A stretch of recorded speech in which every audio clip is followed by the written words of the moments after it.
The Secretary of State of the state of Louisiana, Mr. Kyle Ardoin, is here. Hey, Mr. Kyle, welcome back to Keel. How you doing today? Good morning. Good to be with y'all. I'm doing great. Thank you for taking time for us. Wanted to talk a little early voting. We'll get into the meat and potatoes in a couple of seconds, but it looks like numbers they're pretty high up here across the state in northwest Louisiana. What can you tell us? Well, all across the state, early voting is very strong.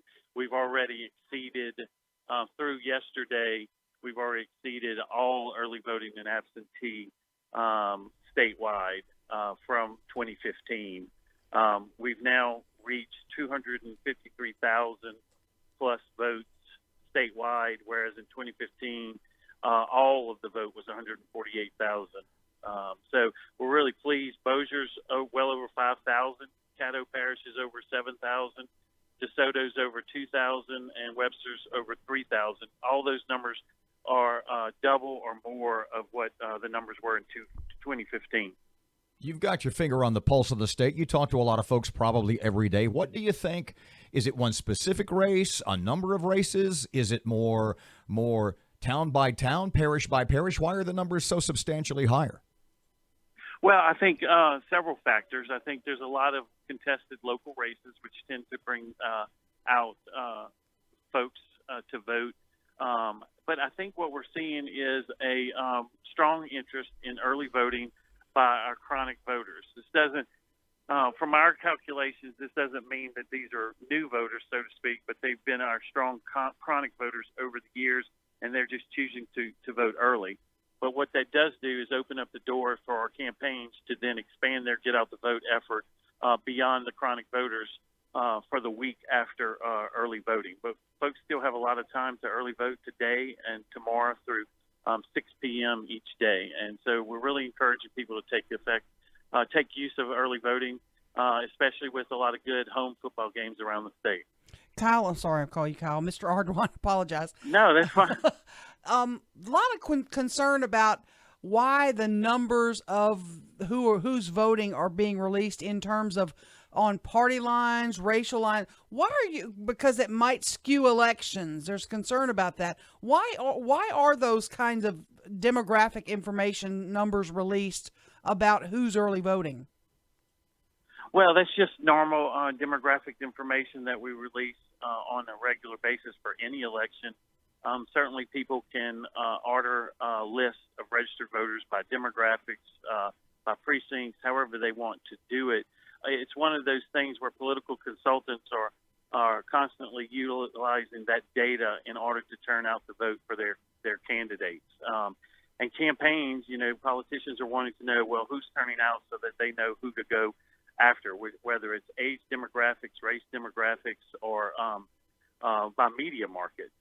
So all those are normal data analytics that are used to get out the vote. Now, I am the one between the two of us who I mean, I've been not jumping up and down, throwing tantrums, but it seems to me that kind of information being released as early voting goes on might tend to skew the election in the sense that on election day we don't keep a running tabulation, like the Jerry Lewis telethon.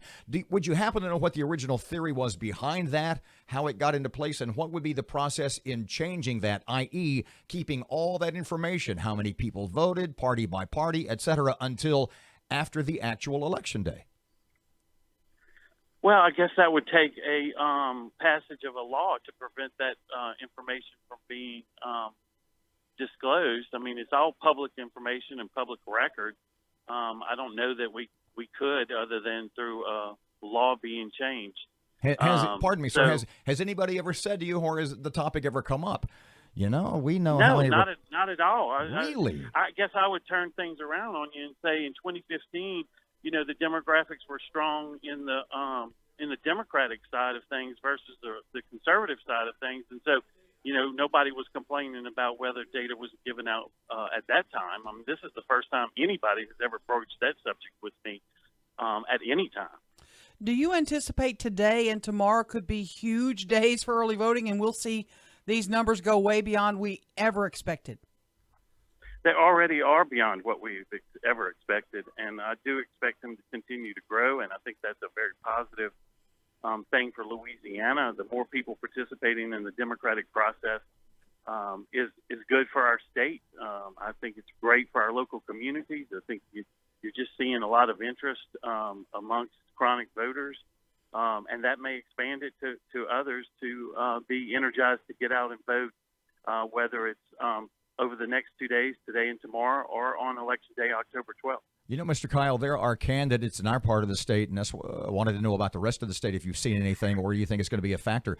There are candidates in our part of the state that are running ads like purple and gold. It's an LSU game day, so go vote early. Don't not vote because it's football day. Is anybody else approaching the election from that point of view? And do you think that LSU playing on that Saturday could affect voter turnout? Oh, absolutely. I think I'm very pleased that the game is going to be a 7 p.m. game rather than a day game, because that does give folks the opportunity to vote before they head out to Baton Rouge to tailgate.